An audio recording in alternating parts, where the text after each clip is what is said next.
Hi, hello, good morning. Who we got here today?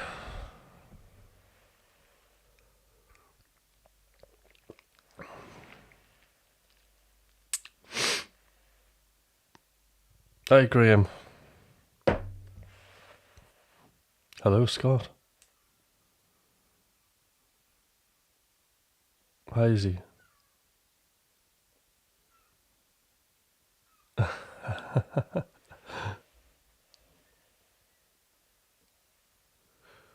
Hi, Des.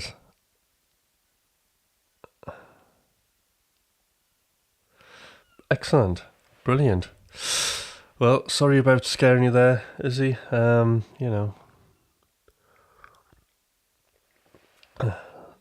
It's the disembodied voice of doom. Okay, well, I think we're splurging this morning. I'll just have a bit of my coffee, wake up. Because I've literally just jumped out of bed, quickly put all the lights on, switched the computer on, and just, changed my top. And that's been it, ready to go.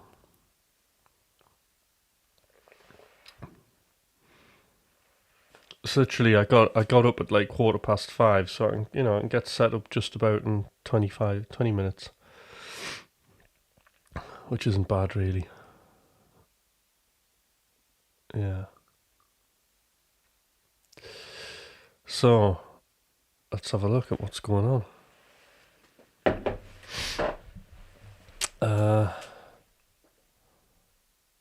I'll think of what to do. So I have got a discovery session to do. That's one thing. I need to just get rid of these parts and save that. There we go.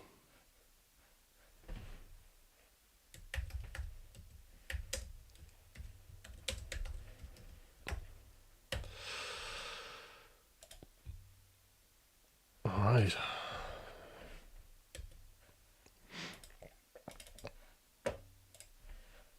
So still messing with this. Let's just drag something up.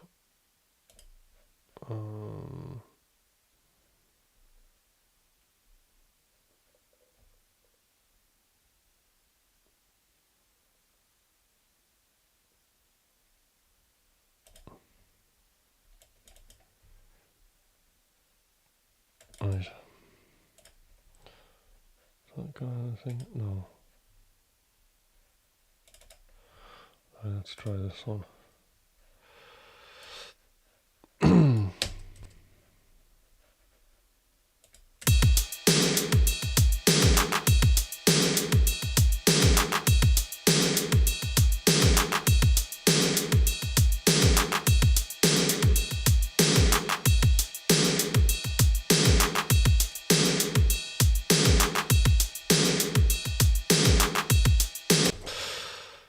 I think what I might do though is I'm just going to go, because I want to practice on this, I think I'm just going to pick the initialize patch. So I'm starting completely from scratch. Let's have a look. This one here. Right.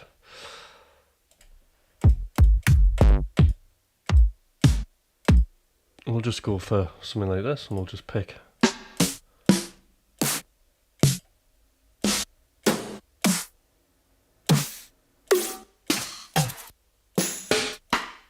Very dubstep those.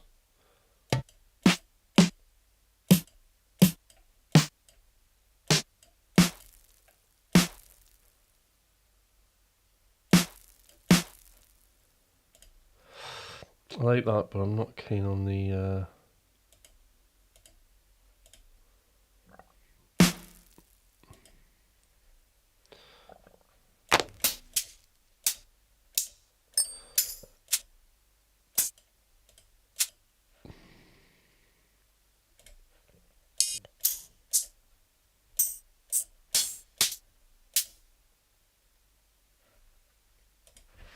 it's quite nice.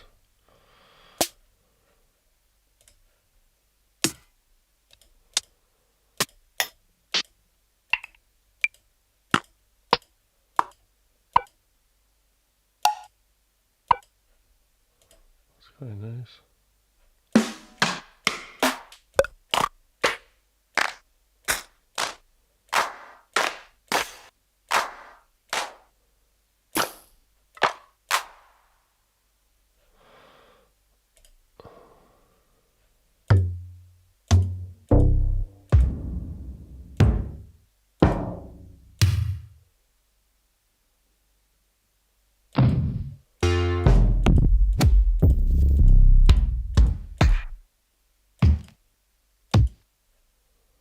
That's pretty good as well. Right.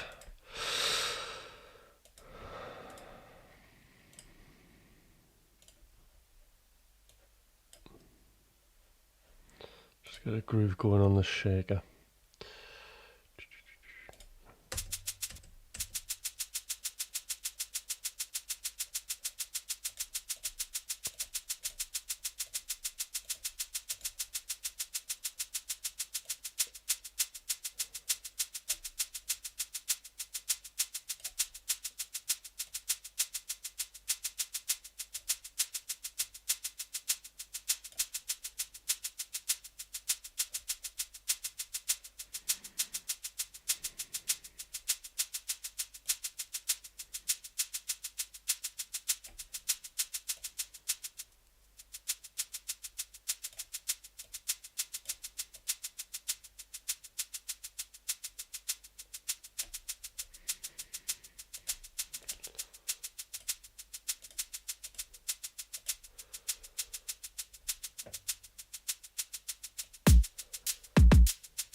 Okay, there's one idea.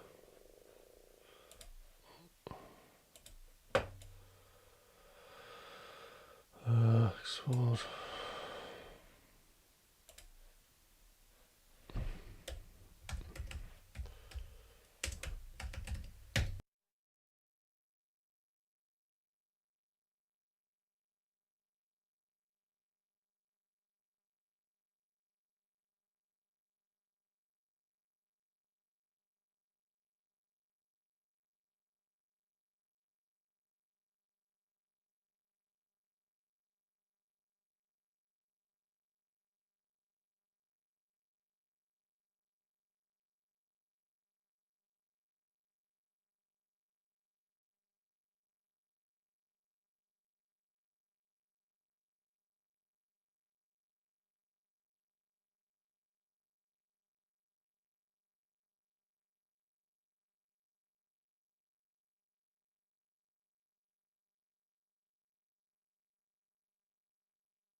Right, okay.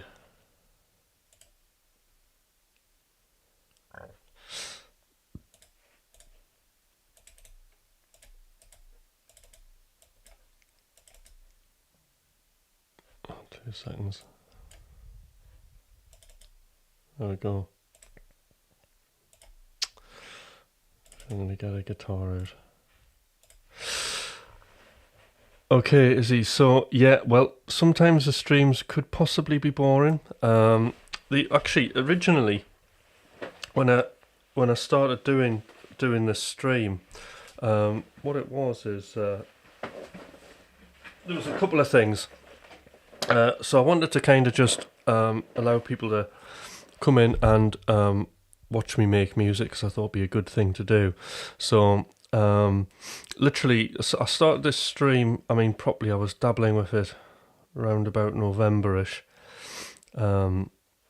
last year, and then I started really sort of getting organised with it just after December, and the reason is I was getting a little bit tired, just getting up and doing music every morning. I needed some more accountability. So I thought, well, how can I get some more accountability? How can I, get my music making practice? So I definitely want to get up every morning and do it. So accountability was the key. So how did I do that? Well, just invite everybody to watch you make music in the studio. So it served a couple of purposes, because one of the things is you do need a challenge in life, don't you? So it wasn't becoming as challenging just kind of sitting on my own. So I thought, great, I'll just video all of my music making sessions. So the primary point of this music session, and it's a bit selfish in a way, is it's my main music session to kind of make music. So most of my music making is done literally in the morning, and it's me just feeding stuff, as you know, into the automatic music machine, which is how I keep track of all of my ideas. So that's the first thing. So it kind of, it got me up in the morning, and it got me making music, and it made sure that my practice was regular. Then the other thing was the challenge of being able to kind of do this in front of people and bare all, and just allow people to see, exactly what happens in the studio. And then the second thing is, as people are kind of watching, they may be interested in coming along and joining one of my coaching / music production groups. Yeah. No, I'm not trying to be popular. So, McRocklin Hutch is trying to be popular, but Hutch in the morning stream, I'm not trying to be popular, Yeah. So being consistent with lots of interesting insights to do every day. I try, like I don't think of right. Well, I'm gonna say this. You know, I'm gonna give everybody this pearl of wisdom that they all have to know. Usually, what happens is somebody will say something in the chat, and then that'll trigger me off, and that's when we get sort of like the good sort of like the insights that I have from when I've been making music, because I've made an absolute ton of music. You know, I've been through it all.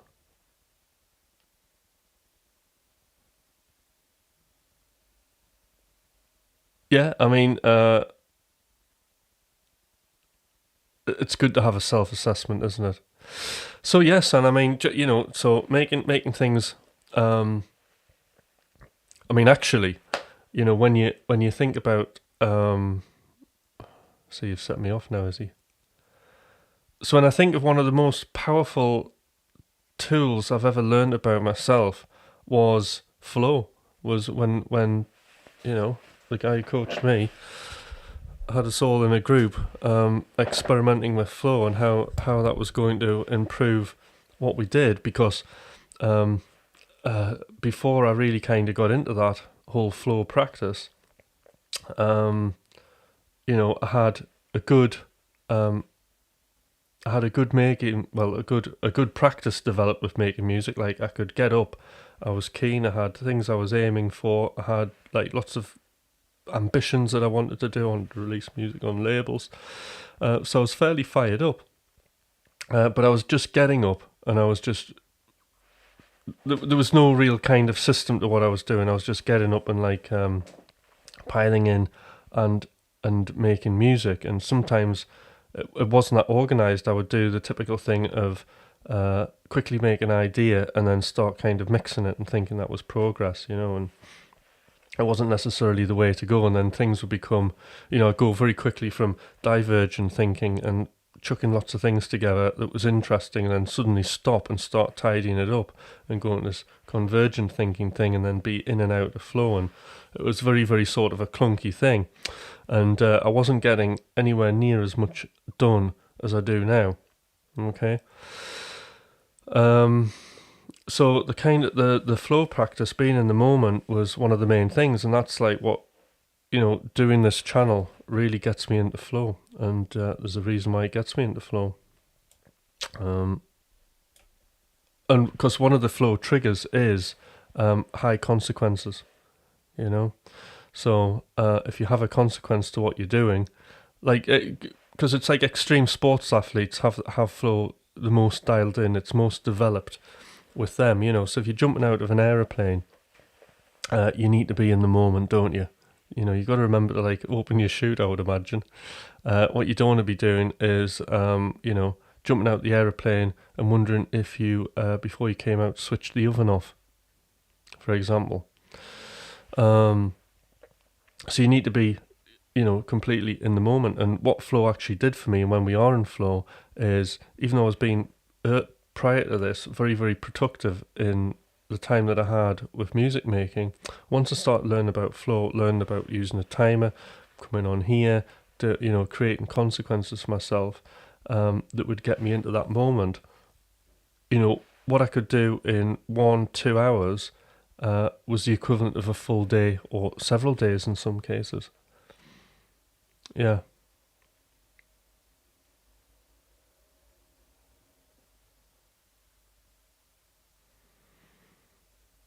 So it's interesting. So, and I've generated accountability. I mean, accountability is the thing that gets you into flow. So I've always had like little targets. So before I did this, I had publishing. So with my publisher, every Monday, I would say every week on a Monday, I'll have something finished, done, ready to go, mixed, mastered, everything every Monday, and I would give them that track. So I would only I mean, that presented problems, right? This is before, you know, kind of the flow thing. So that would be one form of like accountability. So giving the publisher, I had to give them something I made up, and then they expected it. And then, you know, so that got lots of music done and got a lot of stuff released. That was one thing. And then when I was managed by Two Dutch for a few years, and obviously they wanted material to send off to labels, so I had kind of that accountability because I didn't want to mess that up. That was a really good opportunity for me. So, you know, I used to like send them lots of material and make sure I was doing that. So I had all these things that I was kind of doing that kind of kept it going. But the interesting thing is when you start with McRocklin Hutch, because we kind of self-release, there's not as much of that external accountability really to do things. So you have to kind of think, well, you know, do other things. You become much more self-contained. And one of the good things about when you sort of get your music making going and other people get involved and people start noticing you and things like that, situations happen that make you do music, which is also a great thing for accountability. So I think, so you're not getting bored,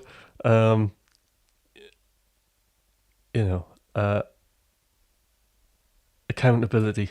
That's the theme of today, you know. And like now, when I make music, I just always want to go online and just make music.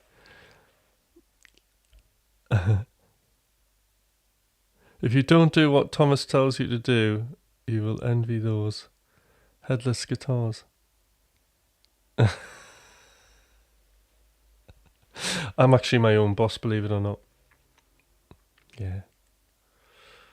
And that's the other thing, which is another important factor for my music career, because before all of that, before I became a self-contained artist myself, I was just reactive to situations, and it was awful when I look back at it, you know. So I'd be the guitarist in the band, or I'd be like songwriting for somebody, or you know, I'd do all these things with like other people involved, and you know, that wasn't a great situation because I really needed those people to function.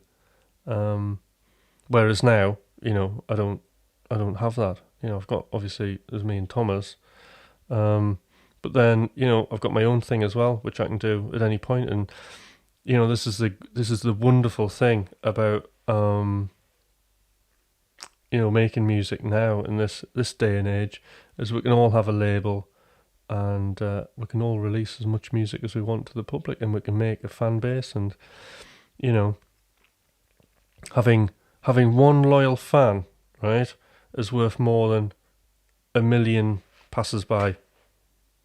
You know, you can't actually, I mean, to be honest, I mean, I couldn't possibly put a value on you guys turning up every morning to watch me. You know, it's absolutely magnificent.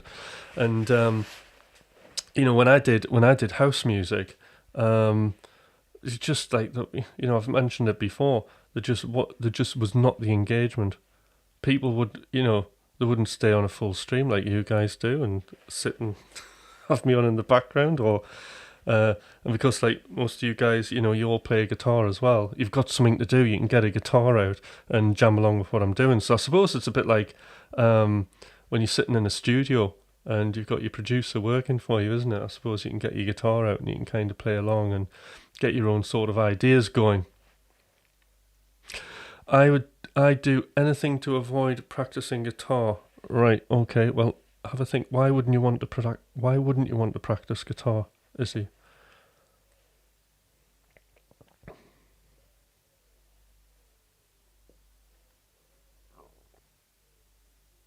Can you describe your number one problem on guitar that stops you from playing guitar? I'd love to know what that is. It's much better you can be self-sufficient, yeah.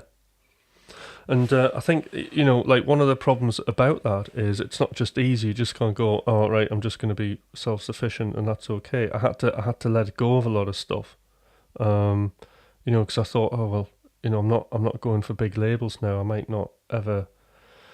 I'll not get as big as I want, and it's just not true.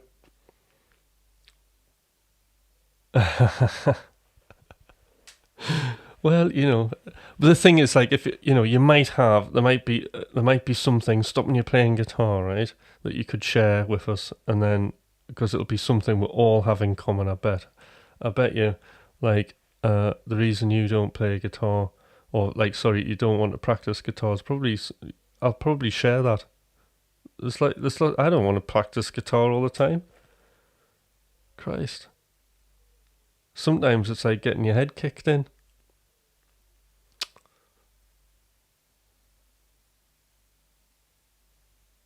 Like me in economy picking. This is not to be mixed up with hybrid picking as I do, but economy picking, like it's been kicking my arse the last few days. It's interesting because I thought, right, well, I'll start doing this, and then I picked it up quite, fairly easily-ish. I thought, okay, this isn't as much of a challenge as I thought. This is good. And then what happens is awareness starts to build up, and then I become really aware of like lots of other problems. And then if there are too many, it becomes quite overwhelming.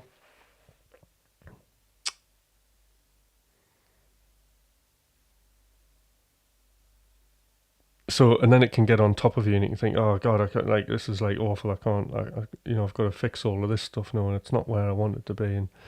And whereas other days, I get quite excited about it because you're not aware of those problems, and then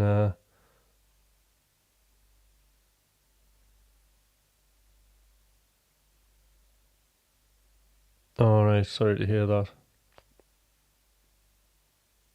Oh dear.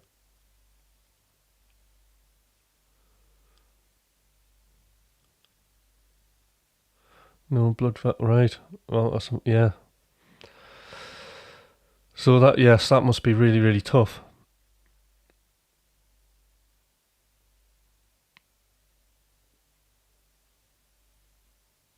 Mm.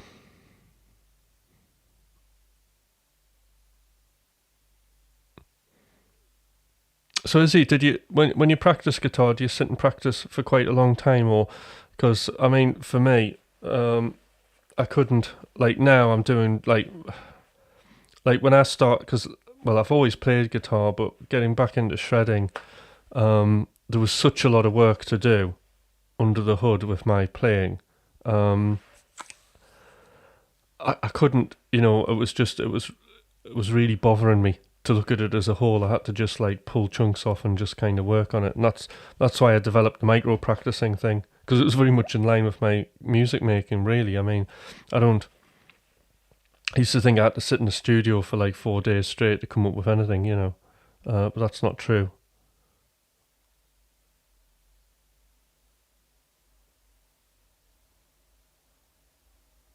Right. So, okay, you do 1 hour session. Right. Well, I very rarely do a full 1 hour. Well, I mean, I sit and play when other people are there with me, because at work I'm in that situation, and that's what it is. But honestly, I I'll sitting in the house. I mean, okay, maybe because like I'm on holiday, I've done an hour, but if I could have an hour every day, I probably wouldn't need an hour every day to practice of something that's really, really focused.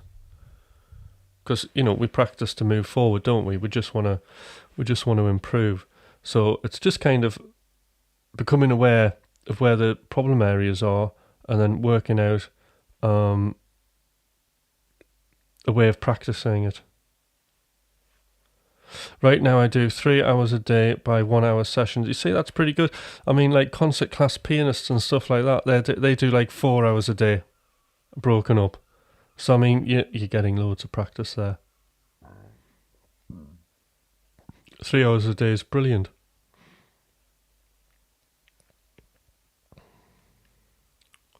And practicing with the metronomes, actually, I've got one of these metronomes. So I've got this one, which I quite like, but it's not my favourite metronome. I've got a cheap, well, not cheap, it's I've got a free one on my phone. And the reason I like it, I'll tell you why I like this one.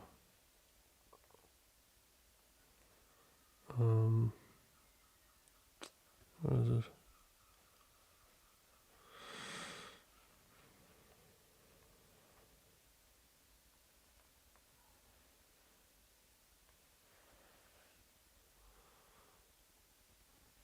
It's just called Metro Timer, and it looks like that. but it's got these buttons at the bottom, and they're just like intervals. So, and I always do one because it's the least amount. But as soon as I do that, it just times me a minute. So I just do a 1 minute sprint on that. As many repetitions or whatever I can do with a metronome without stopping, playing with the timer, and that's it. And actually, it's really good. So I just use that.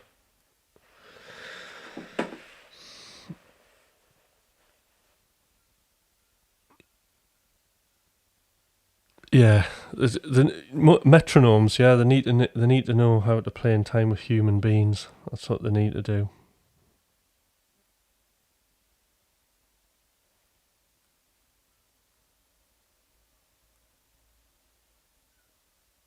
Yeah.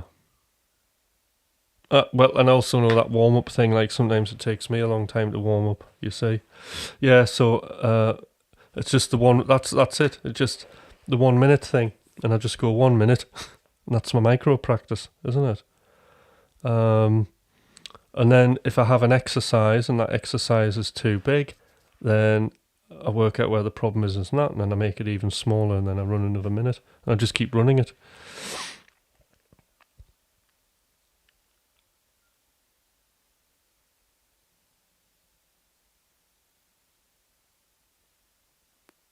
I tried to tie one to the guitar, but still didn't work.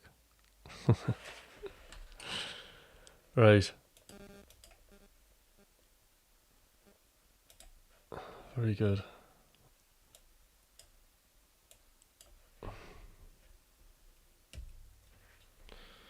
What do I call this?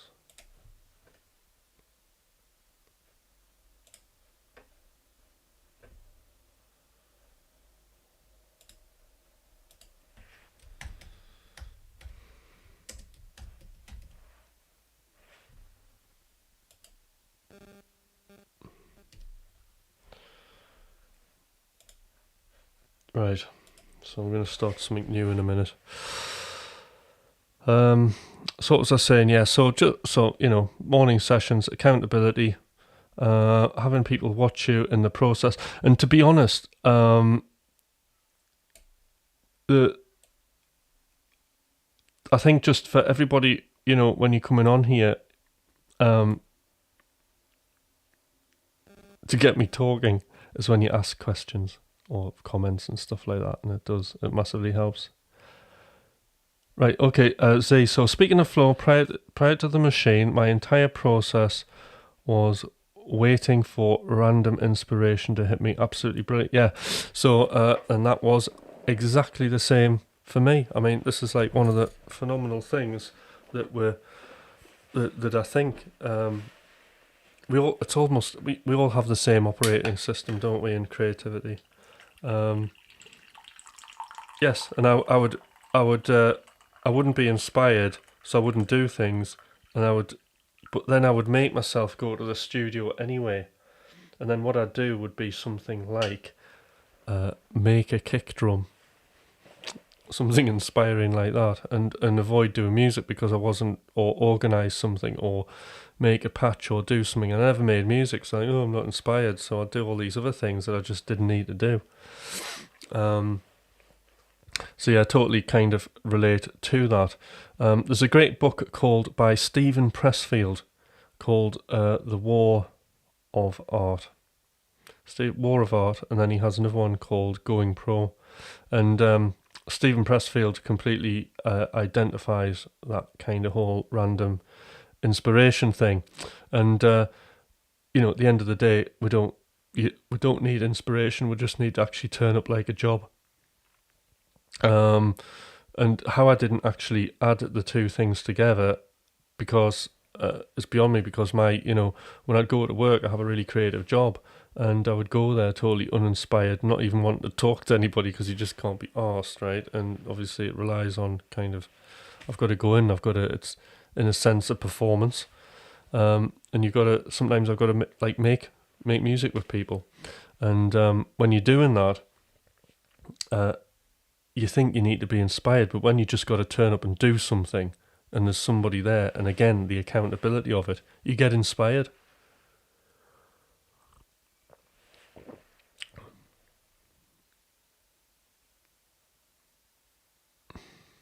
There's another actually interesting things there as well. I mean, obviously it's great that you're making like, well, you're making a ton of music, so you're bound to like more music that you're actually making, and it's definitely the same for me. But I know that actually not liking your music is perfectly fine too. A lot of the music I've released, I'm not that fussed about.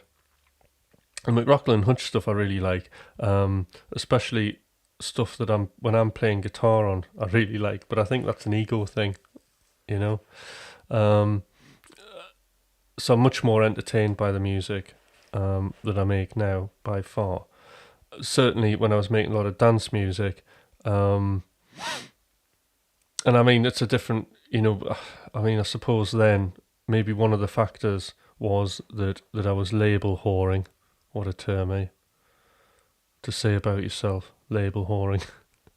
But I was, and with that, I'd hear music that inspired me, and I'd go, right, I like that artist, so I can't copy him.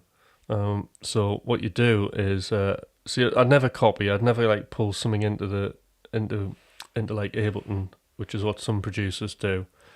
But it's also a good way of learning, and then not copy the beat, but kind of make your own. But what you would do is you'd always make a worse version. So if I would produce for other people, like pop artists or something, and someone would say, "Oh, can you make this like this R&B track or a dance track?" Give me examples, and I'd pull the track into the door, and then I'd kind of quickly like analyze it, and then get a rough sort of idea going and use the structure, because it's just a formula, isn't it? So it kind of made sense with that, and I can't remember what I was saying. But liking your songs, so what I would do is the other way was, so I would hear something I really liked, and then I would start, rather than listening to the artist, I would listen to the label, which is actually a cool way of like listening to music, I think, or finding new music. Is you'll find an artist who you like, but actually you find out who the label is, and then you start listening to the label playlist. And that way I would do that in the car, and I would kind of absorb what was going on. I would try and figure out what they were doing, make some notes, and then come back, and that's how I would kind of do it. And then what would happen is subconsciously, hopefully, at some point I would make, I would splurge on this, and then I'd start making stuff that was vaguely in the ballpark, and then that would be the stuff that would go through the machine. Or if it was prior machine, basically I would just make it. It didn't matter about inspiration then, because I realised that I didn't have to be inspired, and then I would send it off, and then hopefully it would get, a lot of the times it would get signed. But usually they would say something about the track. I would usually get a little bit of feedback, and then eventually get on that label.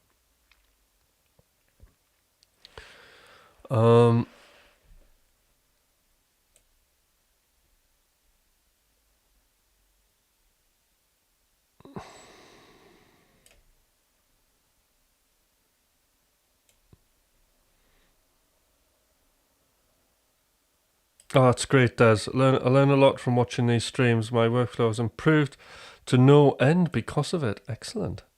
See, that's what I love to hear.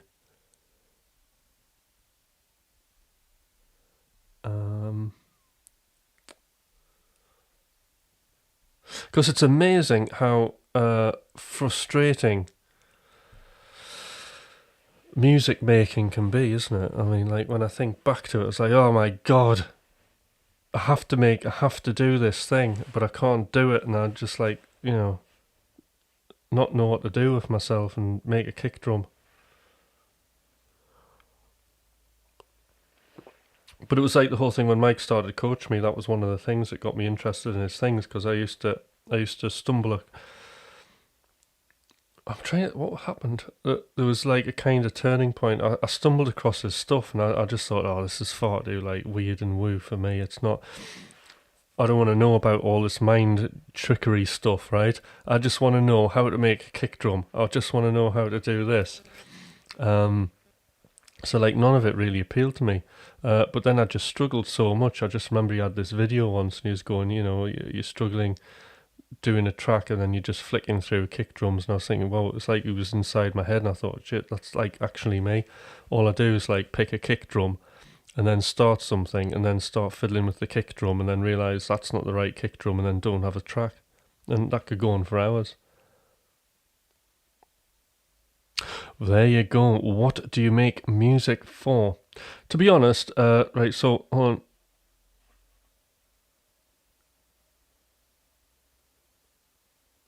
on.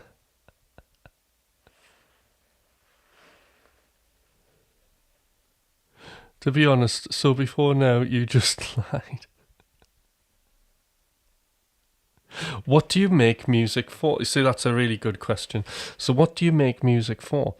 Well, I make music because it's my connection to the world.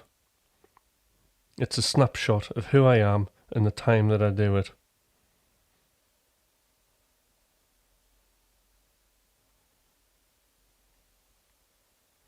So that's why I do it. It's a response to the world, isn't it?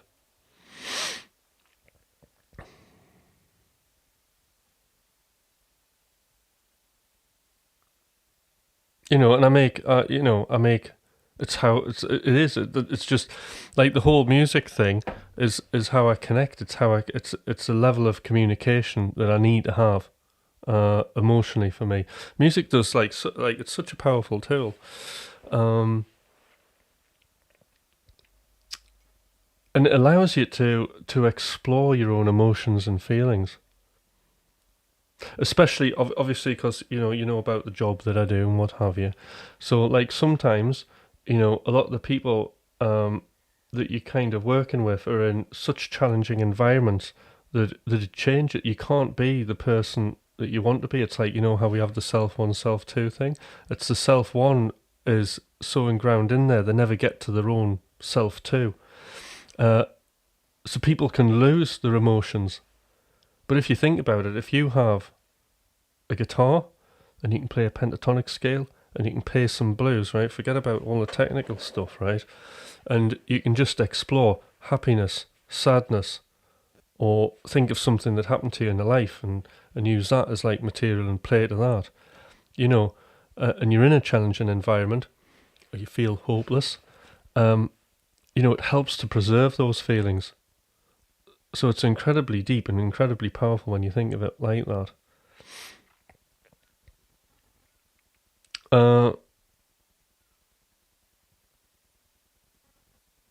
Do I really study myself in the process? That's a very interesting question as well, because I try to, but a lot of the time I'm in flow.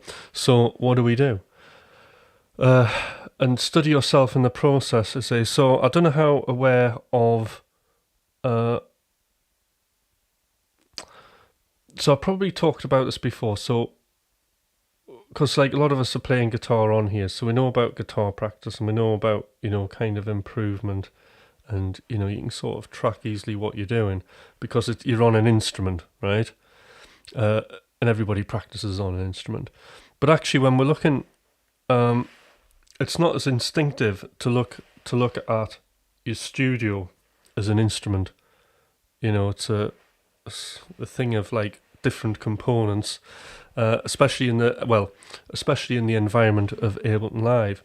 I'm not sure if we all think of like our thing that we record on necessarily as an instrument type of environment, and then it's like what do we mean by an instrument in Ableton Live? And I mean about just having an environment which you can practice and improve and develop.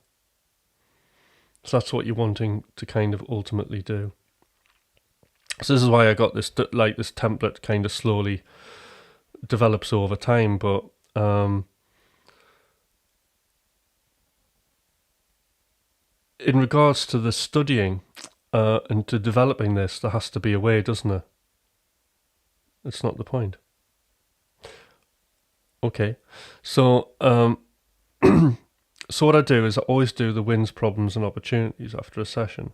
So when I do a session, and this includes guitar practice as well, I always start with quick free write in my notebook. What went well. So what things really went well. And the reason I do that is because it puts me in a positive mindset. And it's very natural for people to go straight to the negative. So it always puts me in a positive mindset. And then I move on to the problems.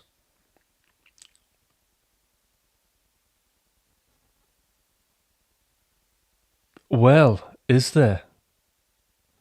That's also an interesting comment as well, is it? And I'll come to that because that's very good.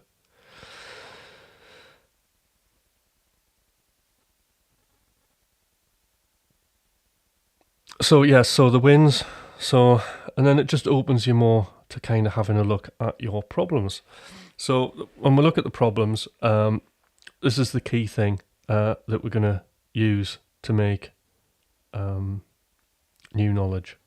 So by doing the problems, you can write down a problem, but what you're trying to do is you need to describe that problem as clearly as you can. Okay, so you can really see into this problem. And usually what happens is the solution will actually pop out of that, and then that becomes your opportunity. So I'll free write on all the problems, and then I'll free write on all of my opportunities. And usually that'll be things that I can practice on guitar that week. And then from those opportunities, I'll work out micro practices, and then I'll pick a couple to do. And then with regarding to this, then I develop the template. Okay, so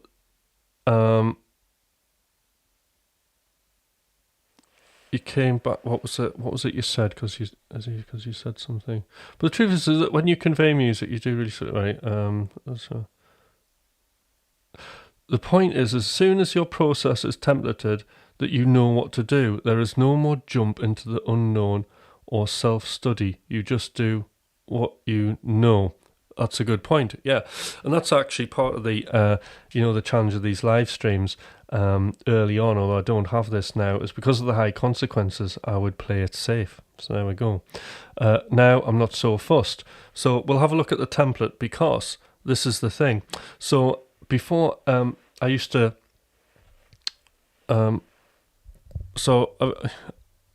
I've been early on, before I really kind of got into this round of template making, right? I would make a template and it would be really good. This would be right when I was releasing a lot of dance music, okay? And the template would work really, really well to a point, and I'd be able to knock out 5 tracks and get them signed to different labels, right? But it was very difficult to then develop that template because it became like concrete, and I was like, oh God, I'm having success with this template now. I'm too scared to change it because I'll lose everything. And I thought the template was like that was the thing that was winning the game, and that's just not true. It's you, isn't it? So at first I thought like, yeah, and then the template, when it wasn't working and it became, as you put it, just something I was like so it just became something, and I felt I was then trapped inside, and then it became very difficult to let go of that template.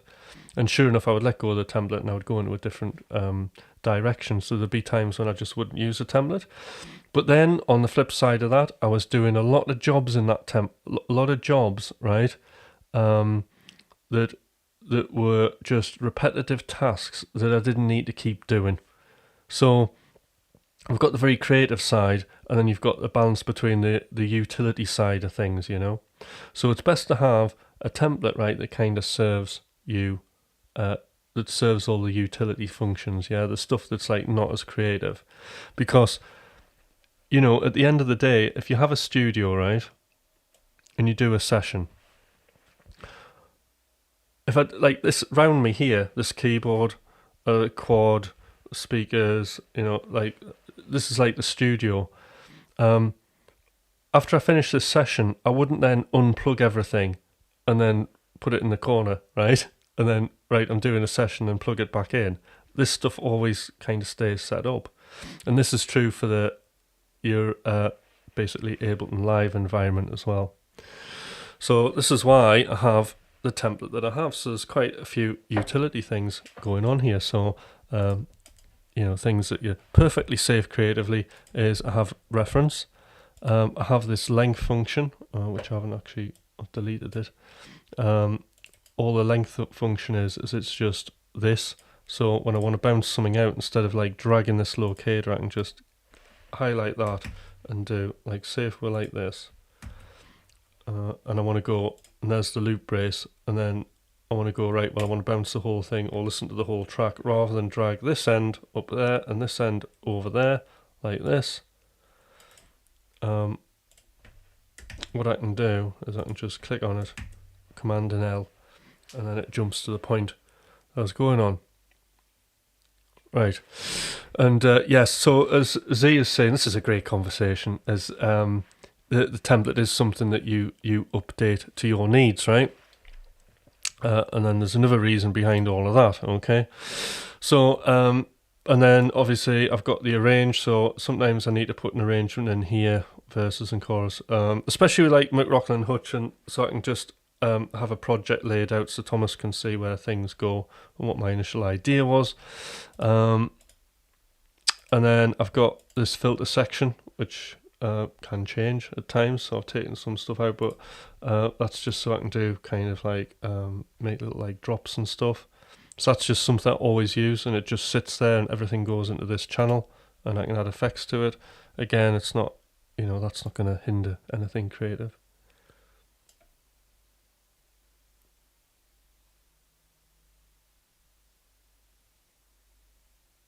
Right, okay. So, you understand the template as an external instrument. I was referring to your internal-wise, music-wise decisions you take as music-wise assessments you make, and think that way. Right, okay. So, the template that I have there is a very, very simple one. And it's one that I take the mindset of discovery. And that's pretty much all I need to know. So before I used to try and design, you know, when I'm talking about a kick drum, I'm designing the perfect kick drum. This kick drum is going to be amazing. Or I'd have a tune in my head, right? The worst thing. Or I'd hear a tune and I want my music to be just like that. So immediately when you're doing that, you're designing, you're thinking into the future. You're not thinking necessarily on the process. You're just thinking of, how can I make this? Right, and you're very focused on that thing, and any other creative opportunities that you think of that come into your head, you tend to ignore. Okay, this is the thing, because you're wanting your track to sound like this particular thing. So a lot of music would never get properly realised, or there would be really good ideas that never actually got put down earlier on with me, because I was so fixated on doing this thing that was in my head, and it had to be like that.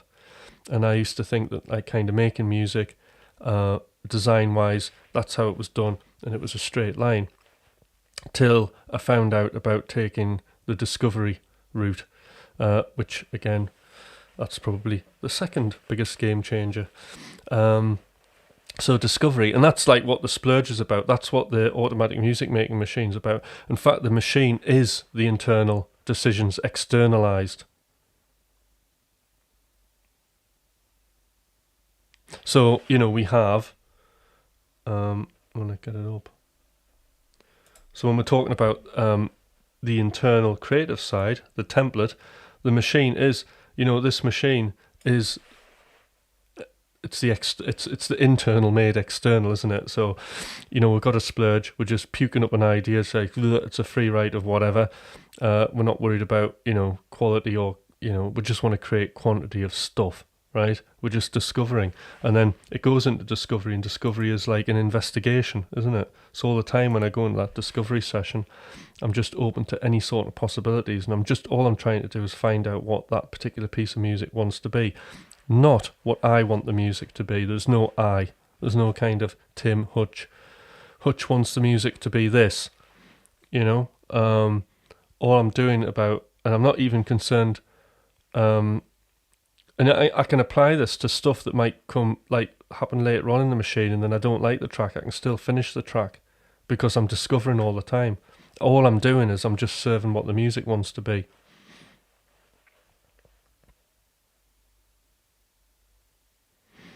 So, so internally, you know, something like the machine, because I'm getting this up, tracks that the divergent, convergent, thinking that we have in creativity. So all things possible, discovering music, isn't it? And then when we come down to the release side, because we know what the music wants to be, then things are more convergent, things are more yes and no. So it does actually, become more design focused. But you already have the idea that you just.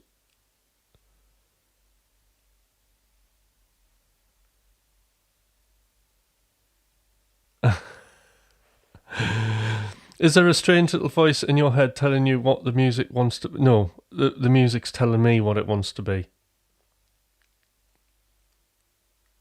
That's what I'm trying to find out. So I'm listening to the music and I'm serving the music. That's what I'm doing. Having said that, I have mentioned design. So, so the main lens that I have is one of discovery, right? But obviously, when I have to then go, well, the music wants me to do this. At that point, then there is a design element, because then you've got a decision that you've made and you need to execute it. So then there's a design, and there is a design thing going on. There's a craft focus. It's just I like to see the craft design through the lens of discovery, not discovery through design.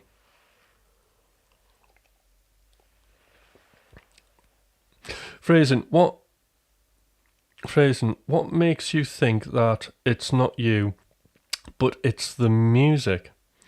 Well, as I say, I've mentioned it loads of times. There's some great books that mention it. Stephen Pressfield mentions it, Ego and Self, in a Game of Music, Self 1, Self 2.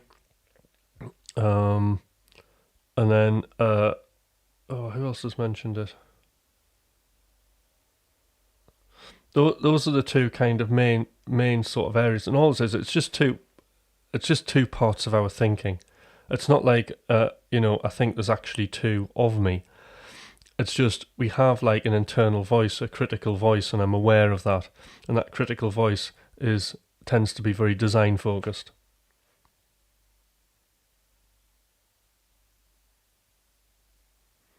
So when I'm in the moment of music, I'm trying to allow the music to dictate what the music wants rather than my ego.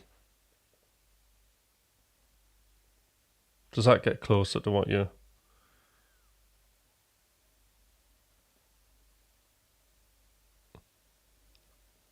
I mean, I never have an argument with the music. And it's not it's not always perfect either. Things don't work. This is why I'll make a list of things to try out on a track. There was this game called I always call them games, not exercises, because it just feels more fun. So there was a thing. I used to have a free sort of like crib sheet of this process, because like one of the things that really gave me a lot of momentum was it was this thing called the momentum routine, and all it was like listening to music, writing 3 things down that you wanted to do, and then basically doing those in the studio. And you do the first thing on your list, that would get you into flow, and then although that's quite a design thing, you'd do that thing, and then what would happen is lots of ideas would start coming into your head, insightfully, in response to what you're doing off that first action. And then what I would do is just do all of those actions, and I still do this. And once they're exhausted, or if one didn't work, then I would just go to the next action that I had on my list, and I'd do that. And then lots of ideas would happen, and I'd do all those ideas, and I'd move to the third thing on the list, and it'd always be just 3 things on the list, and I'd do the third thing. But that list wasn't...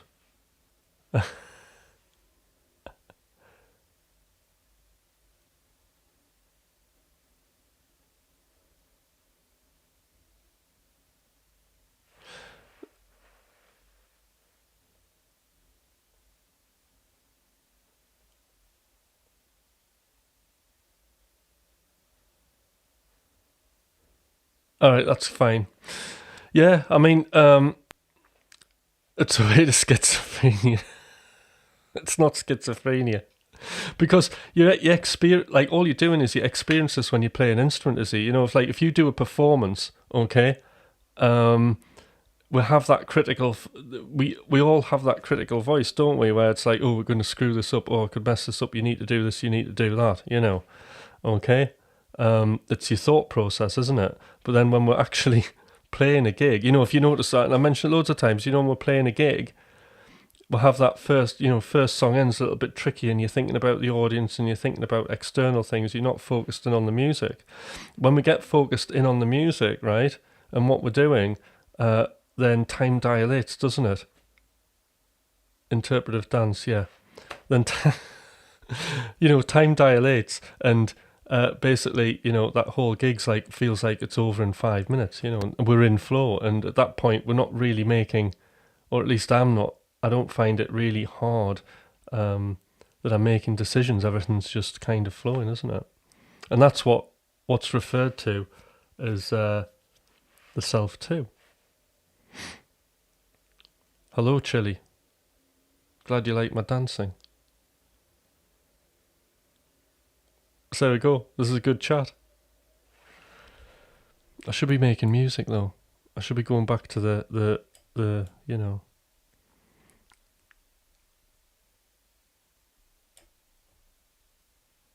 becoming one with the music. Absolutely.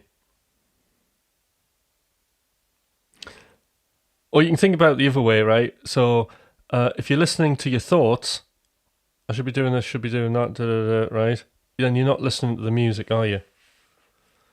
Or if you're thinking if you're thinking about thoughts that are opinions, when you're meant to be kind of playing a guitar solo, you're not listening to the music, are you? If you're designing the next lick that you're going to play because you've practiced it loads whilst you're in the middle of a improvised guitar solo, you're going to mess it up, aren't you? You're not listening to the music. So that's all it is. That's all what Self 1 and Self 2 is about.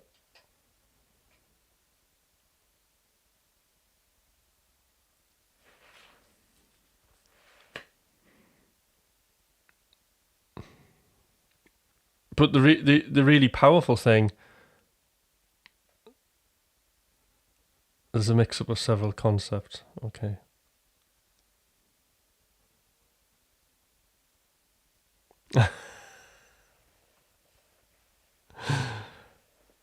What do you think the mix-up is?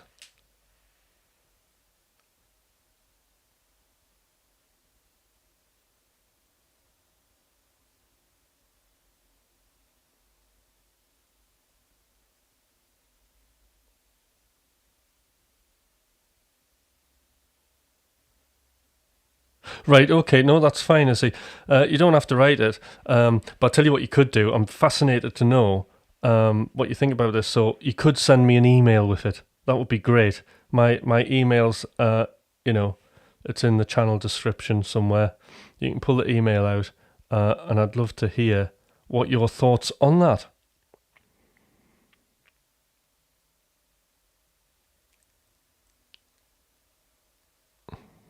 Yeah, but one thing I will say though is at the end of the day, I got this awareness. I've practiced it. I've done exercises around it, right? And basically, I've been getting a lot of wins out of it for a lot of years now, and it's really, really helped me.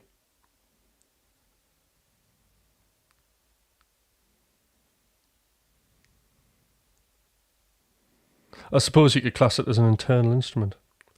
So, but as I say, compared to what I was doing before, and then what I'm doing now, and how I do things now over the last years with that whole kind of flow thing, the awareness of Self 1 and Self 2, and how I can use that, because all it is Self 1's an editor. Let's think of it like that, okay? Self 1's the editor, which is very useful, okay, outside of the studio. Which is why I have, on the machine, we're making lists, and, so when I'm moving tracks on through the machine, I listen to all of this. I never listen to this music, well, I try not to listen to it in front of the computer in the studio. I always listen to it on my phone somewhere, and then I make notes. And at that point, it's all the self one editor kind of coming in and being a critic. And then that generates actions for the next studio session. And then when I'm in that studio session, then, you know, you're starting off with those actions, but you're allowing enough flexibility to do other things. And the person not the person I want to be, but what I want to do is then be into self 2. So I've got that insightful flow where I can just quickly do things.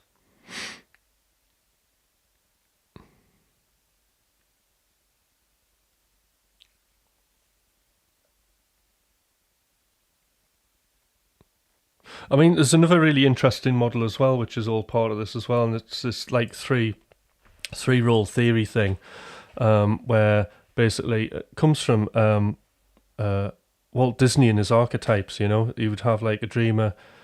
So in creative meetings, he'd be a dreamer, realist, or a critic, and you never really knew which one he was going to be. So, and that's very similar to like the creative process. So you have the dreamer, so you're just dreaming up ideas. You know, what would this be like?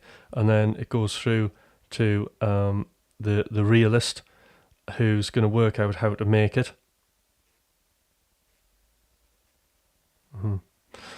And then back to the critic, which would be, you know, so you've got like the dreamer, which is like a self 2, the realist, which is, you know, a self 2, self 1 thing, and then the critic, which is very much self 1, that then informs what self 1 and 2, what the dreamer and the realist are doing. So that's another way to look at it.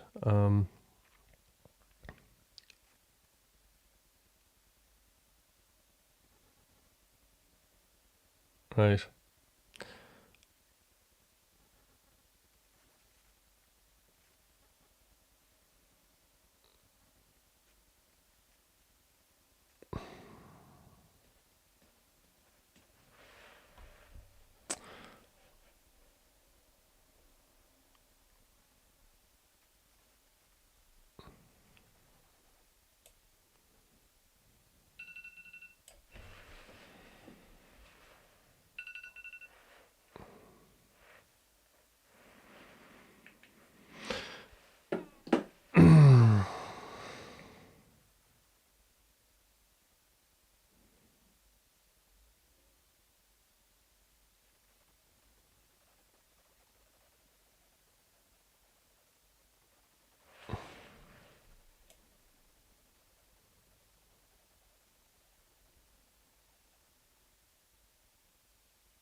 Yeah, I'm not really sure kind of where you're going with this. I mean, certainly for me, it works very well.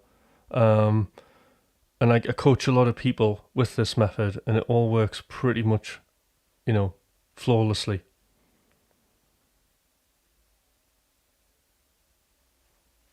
But you have got some interesting things that you are saying, which is great, because it's keeping the conversation going. Yeah, I see flow as an intense, as a state of intense focus, like being in the zone, or even similar to reaching the trance state in meditation. There we go.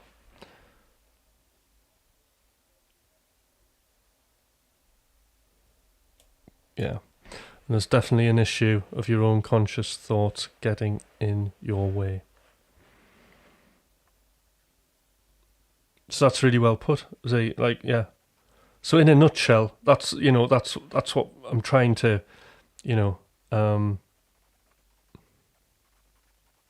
work solutions around, how to make, my creative process, how to make my creative process, run a lot more easily, making it more smoother, the whole thing. And it's simply just self 1, self 2, giving self 1 the critical self.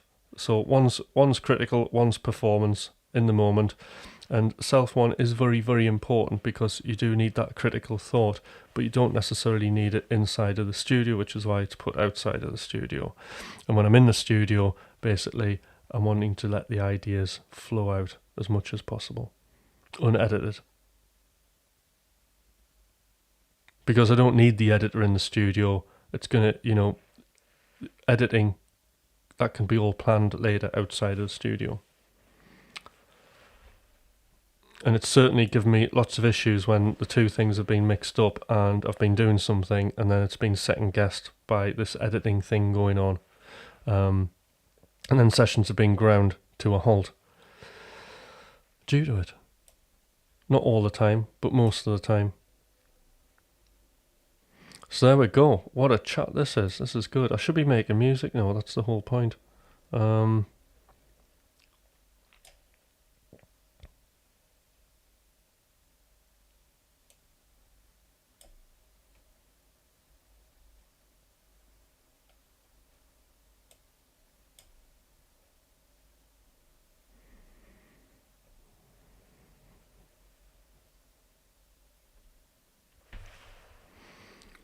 Excellent. So I'm just about getting to the end. That was a great chat, but what I'm probably going to do is stream later on now and do some more music later on in the day, because I haven't done enough this morning. I've been chatting too much.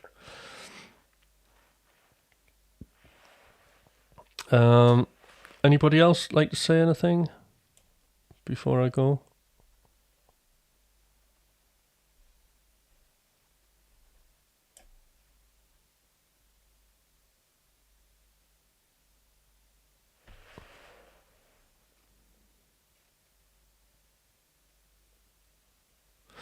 Excellent. Well, tomorrow morning, it's fine, because luckily I'm on holiday, so I'm relaxed. I'm like, it doesn't matter. I can do some more later. I'll just not plan it. I'll just be, I'll just go live on YouTube and unannounced and see who turns up, and then just make music and ignore everybody. Which is fine. I mean, Deadmau5 used to do that, didn't he? He would just video his whole session, just him in the studio, and not say anything. No interaction. Just hours of him messing with his modular wall, with everybody wondering what he was doing.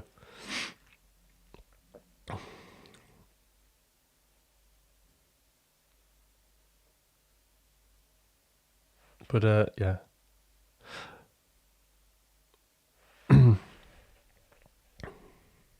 But no, I mean, it's important to talk about things like this, isn't it? Because we all have our creative struggles, and it's great just hearing how other people overcome it, and their stories, so we can get, I suppose, so we can get some identification with that. It does help. It means we're not alone in the creative process. All right then, everybody. So that was great. Expect me on later, doing some more music. All right then. I'll see you later. If not, tomorrow morning. All right then. Bye. Oh, I agree with your concept and approach. Even applying it to just guitar practice is great too. There we go. Because, I mean, at the end of the day, we've just got to get some gains out of this, haven't we? Create new knowledge for ourselves and just get better at what we're doing. And that's fine. And, at the end of the day, as long as we get a 1% improvement in everything we do, then that's fine. Because it collects at the end of the day into the progress sump. All right then. See you, everybody. Bye.